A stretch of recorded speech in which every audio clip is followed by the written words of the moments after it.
नमस्कार मित्रांनो, welcome back in the world of Ayurveda Marathi. सर्व सब्जेक्टचे झटपट पटापट काय येत आहे, शेड्यूल येत आहेत 20 दिवसाचे.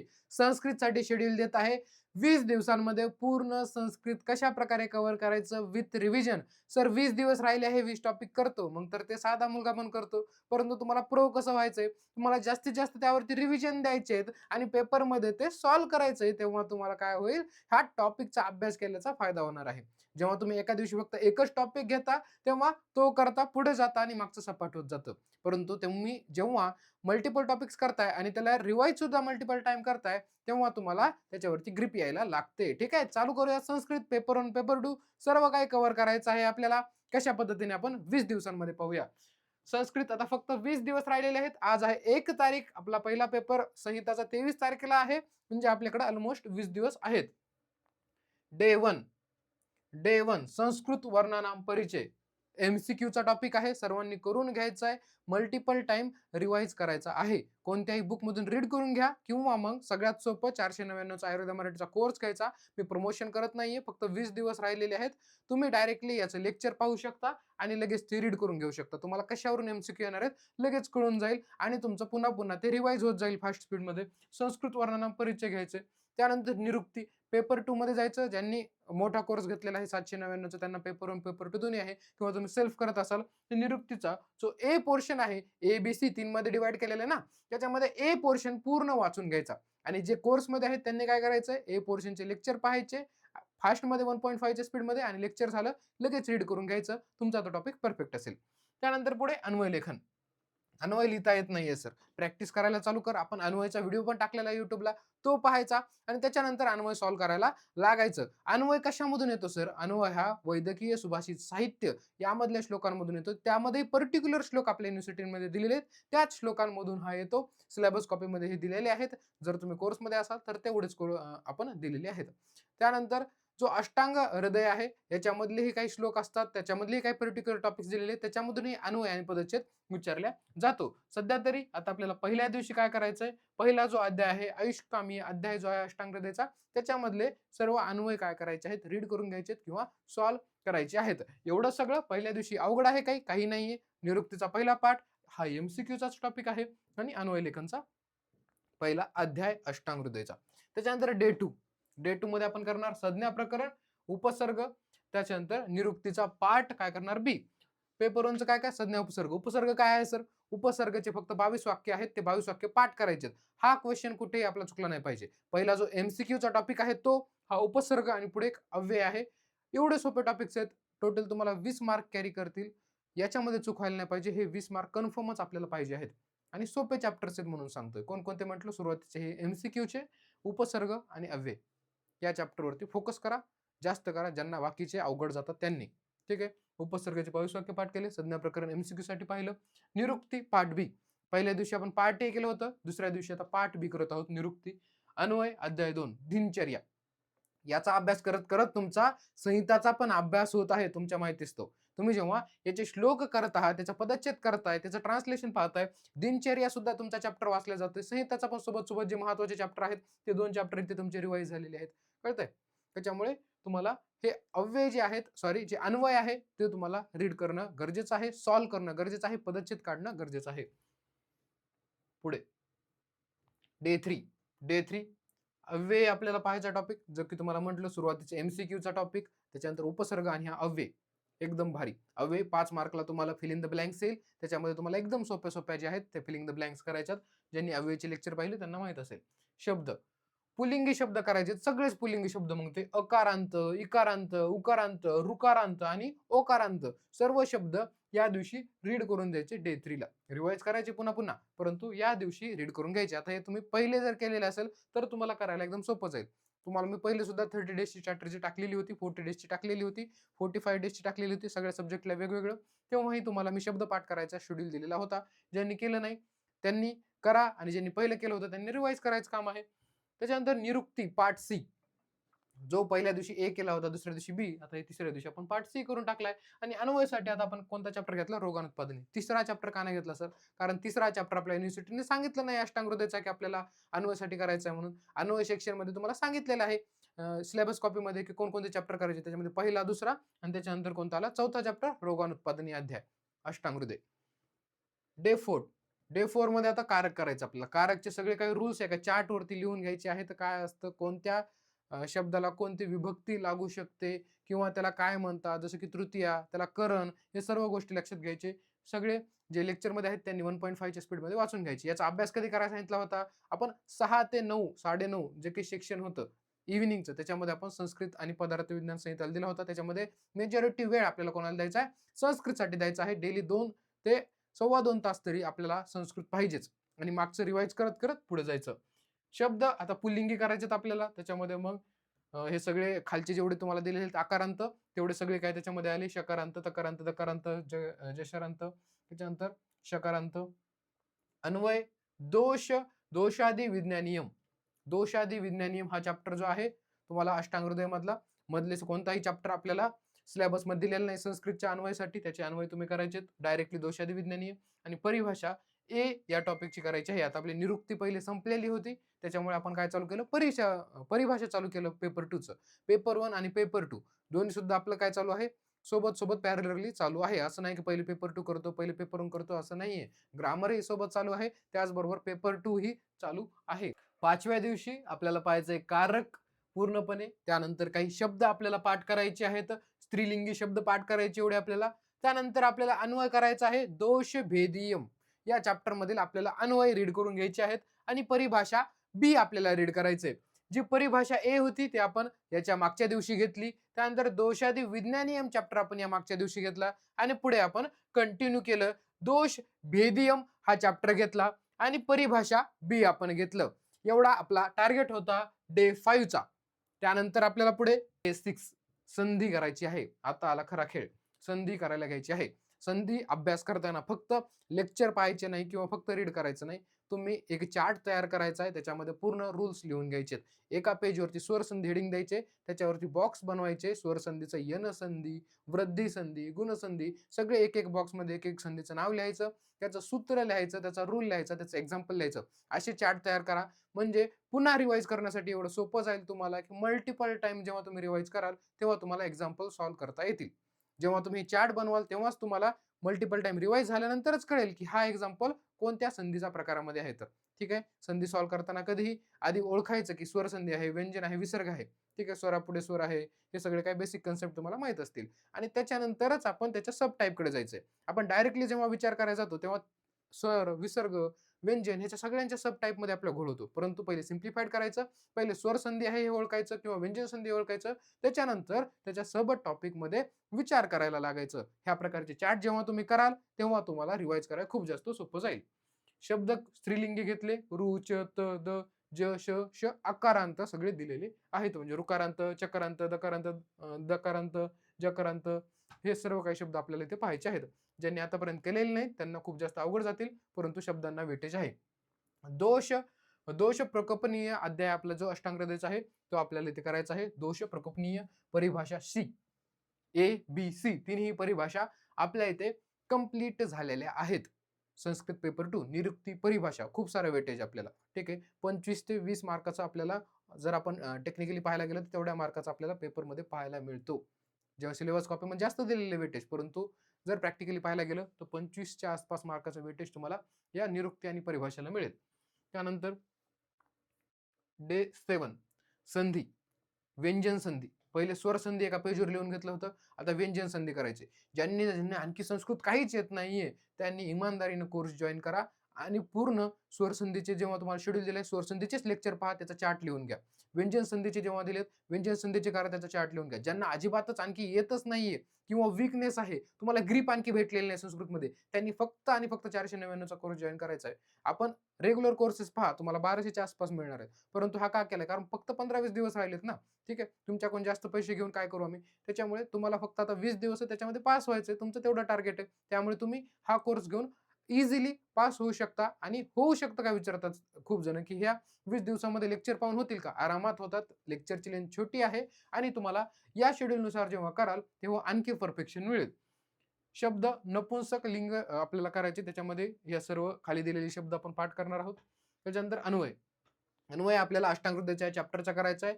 द्विविध उपकरणीय जो चॅप्टर आहे त्याच्यामध्ये उपक्रम सांगितलेले आहेत दोषांचे, तो पूर्णपणे चॅप्टरचे आपण अन्वय काढणार आहोत. आपल्या कोर्समध्ये सर्व चॅप्टरचे अन्वय काढून दिलेले आहेत. तुम्ही सॉल्व्ह करायला बघा, तुम्हालाही जमतंय का पहा. अन्वयचं जर लेक्चर पाहिलं नसलं YouTubeवरचंही तरी तुम्ही जाऊन पहिले तो लेक्चर पहा. म्हणजे तुम्हाला अन्वय कसा करतात, पदच्छेद कसा करतात ह्या गोष्टी कळायला लागतील. रॅपिड रिव्हिजन कशाला करायचं सर? निरुक्ती एबीसी आणि परिभाषा एबीसी. आता पहिलं आपलं झालेलं होतं हे, परंतु आता आपण काय करतोय? रिव्हिजन करतोय. रॅपिड रिव्हिजन सर्ववरती करायचंय. या एबीसी एबीसी याच्या बाहेरची निरुक्ती तुम्हाला पेपरमध्ये दिसणार नाही. त्याच्यामुळे याच्यावरती रीडिंग चालू ठेवायची. पेपर 2 आपल्याला स्कोर करायचा आहे. डे 8 8व्या दिवशी संधी. आता विसर्ग घ्यायची. विसर्गामध्ये आपल्या 2-3च टाइप आहेत. इझिली होऊन जाईल. स्वर झालं, व्यंजन झालं, तर विसर्ग घेतलं. आणि शब्द पुंसलिंगच चालू आहेत. हे शब्द पाठ करून घ्यायचे. हे काय सर? हे खाली काय दिलेलं आहे? हे आकारांत दिलेलं आहे. म्हणजे कोणत्या शब्दाने एंड होतो तो, त्याच्यापासून तो चालू होतो. त्याच्यानंतर वैसुसा अध्याय. वैसुसा अध्याय 1 ते 5 आपण आता करायला घ्यायचा आहे. वैसुसा अध्याय कशासाठी सर? याच्यावरती अन्वय विचारला जातो. अन्वय याच्यासाठी आपल्याला हे वैसुसा अध्याय 1 ते 5 व्यवस्थित रीड करायचा आहे. त्याचे अन्वय करायचे आहेत. त्याचं ट्रान्सलेशन सुद्धा रीड करून घ्या. उपसर्ग. उपसर्ग रॅपिड रिव्हिजन आपल्याला करायचे 22 वाक्याचे आहेत. डे 9 मध्ये संधी एक्झाम्पल प्रॅक्टिस चालू करायची आता आपल्याला. आता एक्झाम्पल कसे सॉल्व्ह करायचे? एक एक्झाम्पल तुमच्या पुढे ठेवलं. एक्झाम्पल जेव्हा एखादं तुमच्या पुढे ठेवलं, ते कसं ओळखायचं की कोणत्या संधीतलं आहे? सुरुवातीला तर ओळखायचं आहे, स्वर संधीचं आहे, विसर्ग आहे की व्यंजन आहे. मग हे तुम्ही जेव्हा हे निश्चय करता तिन्हीपैकी कोणता तरी आहे, मग तेव्हा काय करायचं? हे एक्झाम्पल जेव्हा तुम्ही हे चार्ट बनवलेत, स्वर संधी, विसर्ग आणि व्यंजन संधीचे, त्याच्यामध्ये तुम्ही जे बॉक्स बनवलेत, प्रत्येक बॉक्स सोबत कंपेअर करायचं एक्झाम्पल. हा एक्झाम्पल या स्वर संधीच्या यन संधीसोबत कंपेअर करायचा. याच्या रूल्सला फॉलो करतोय का? होत नाहीये. पुढे जायचं. गुणसंधी. गुणसंधीच्या रूल सोबत फॉलो होतोय का? नाही होतोय. पुढे गेलं. वृद्धी संधी. वृद्धी रेची याच्यासोबत होतोय का? नाही होतोय. पुढच्या संधीकडे जायचं आणि जिथे होतं तिथे काय करायचं? सॉल्व्ह करून द्यायचं. जेव्हा तुम्ही हे वाचत जाल तेव्हा तुम्ही एक एक्झाम्पल सोबत ते रूल सुद्धा 3 वेळा तुम्ही काय करताय? रिवाइज करत आहात. आणि अशी जेव्हा 50 एक एक्झाम्पल तुम्ही सॉल्व्ह कराल, तुम्हाला पूर्णचे पूर्ण हे जे बॉक्सेस आहेत, त्याचे रूल्स आहेत, पाठ होत जातील. जेवढे जास्त एक्झाम्पल सॉल्व्ह केले, तेवढं नवीन एक्झाम्पल बघून आपल्याला भीती वाटणार नाही. आपण सर्व काही रूल्स वगैरे वाचतो, परंतु नवीन एक्झाम्पल कधी पाहिले नाही आणि पेपरमध्ये नवीन एक्झाम्पल पाहिलं, लगेच घाम फुटतो. त्याच्यामुळे नवीन एक्झाम्पल पाहायची सवय लावा. शब्द. सर्वनाम सर्व पाठ करायचे. वैसुसा 6 ते 10 अध्याय घ्यायचा आहे. पहिल्यामध्ये आपण 5 ते 10 घेतलं. आता सॉरी 1 ते 5 पाहिलं, आता 6 ते 10 घेतोय. अव्यय आपण रिवाइज घेतला रॅपिड रिव्हिजनसाठी. अव्यय आणि संज्ञा. संज्ञावरती एमसीक्यू आणि अव्ययवरचे अव्यय आपल्याला फिलिंग द ब्लँकसाठी येतो. तोही व्यवस्थित रीड करून घ्यायचा आहे. डे 10 आता आपला. डे 10 मध्ये काय करणार सर आता? डे 10 मध्ये आपण पूर्ण अव्ययी भाव समास करणार आहोत. संधी संपलेली आहे. एक्झाम्पल सहित संपलेली आहे. आता आपण करणार अव्ययी भाव समासाला स्टार्ट. समासाचे बेसिक लेक्चर पाहिजे जर कोर्स घेतलेला असेल तुम्ही तर एकदम फुल स्पीडमध्ये. आणि त्याच्यानंतर चालू करायचा अव्ययी भाव समास.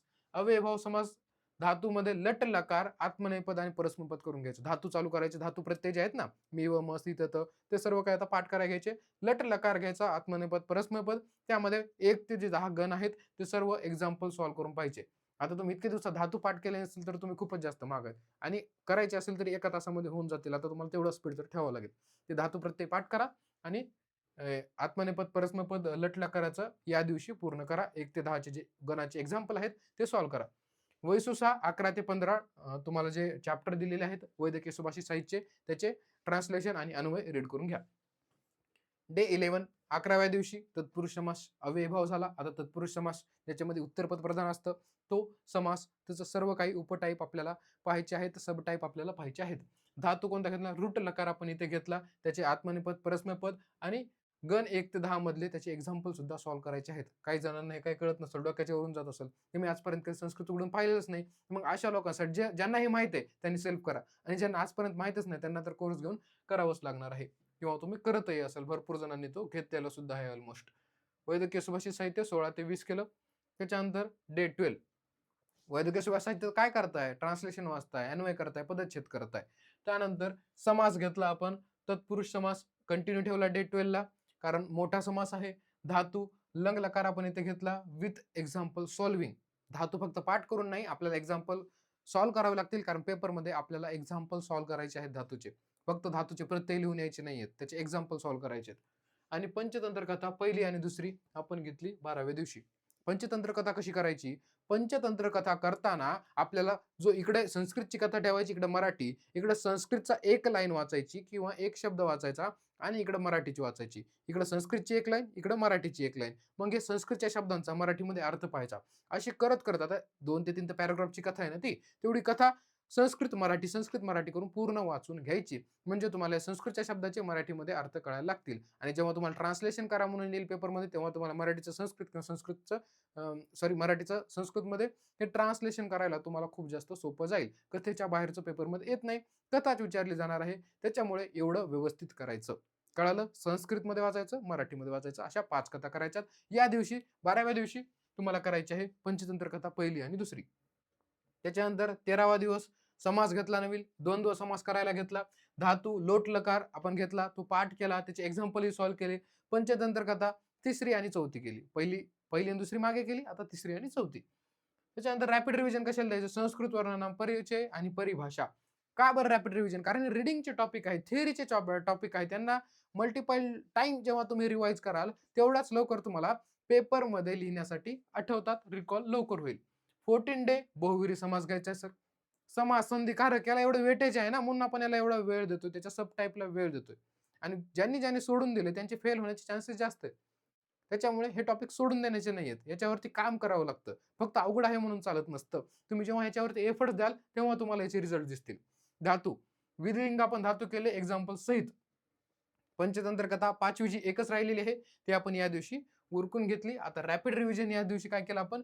निरुक्तीचं रॅपिड रिव्हिजन केलं. एबीसी संधी, स्वर संधीचे एक्झाम्पल सॉल्व्हिंग केले. इथं काय केलं? स्वर संधीचे एक्झाम्पल. आता आपण इथे समासही चालू आहे आणि संधीचा रिव्हिजन इथे चालू आहे. ठीक आहे. इथे जेव्हा आपण एक्झाम्पल सॉल्व्हिंग करतोय, तेव्हा हे ऑटोमॅटिकली रूल सुद्धा काय होतील?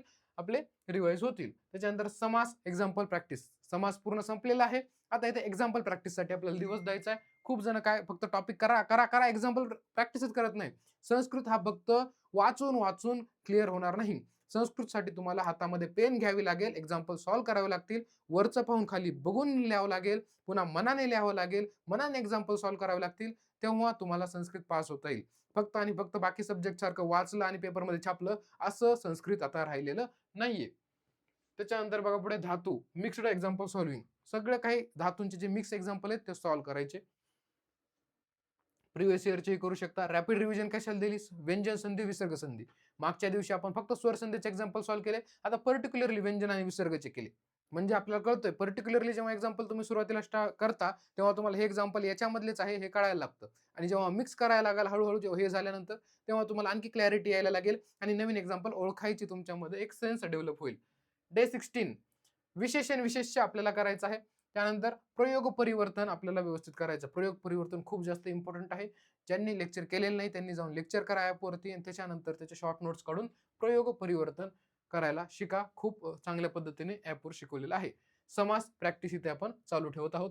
आणि रॅपिड रिव्हिजन कशाचं केलं सर आपण? शब्द, आकारांत, इकारांत 1 ते 3 आपल्याला इथे आयुर्वेद इतिहास आपल्याला करायचंय. शब्द रिवाइज केले आणि आयुर्वेद इतिहास 1 ते 3 आपण इथे स्टार्ट केलेला आहे. आयुर्वेद इतिहास पेपर 2 चे 20 ला 20 MCQ आयुर्वेद इतिहास वरून येतात. त्यामुळे आपण काय चालू केलं आता? पहिले 1 ते 3 जो टोटल 10 चॅप्टर आहेत. पहिले 3 चॅप्टर आपण या दिवशी केले. कारण याच्यामधलं आपण बऱ्यापैकी पहिले केलेलं आहे. फक्त हे 2 टॉपिक आहेत. समास एक्झाम्पल सॉल्व्हिंगचा आहे, शब्द रिव्हिजन आहे आणि नवीन चालू केलं आयुर्वेद इतिहास. त्याच्यानंतर 17व्या दिवशी प्रत्यय टॉपिक. प्रत्यय टॉपिक खूप जास्त इम्पॉर्टंट आहे. याचे रूल्स लक्षात ठेवा. कोणता प्रत्यय लागले, काय तयार होतं हे माहीत झालं की हा टॉपिक सगळ्यात सोपा वाटायला लागतो. लेक्चर पहा, कोणाचेही पहा, परंतु लेक्चर पहा, कुठूनही शिका, परंतु संस्कृत शिका. या फर्स्ट इयर नंतर आपला संस्कृत एवढं उपयोगी नाही, परंतु आता जर आपण पासच झालो नाही तर काय फायदा आहे?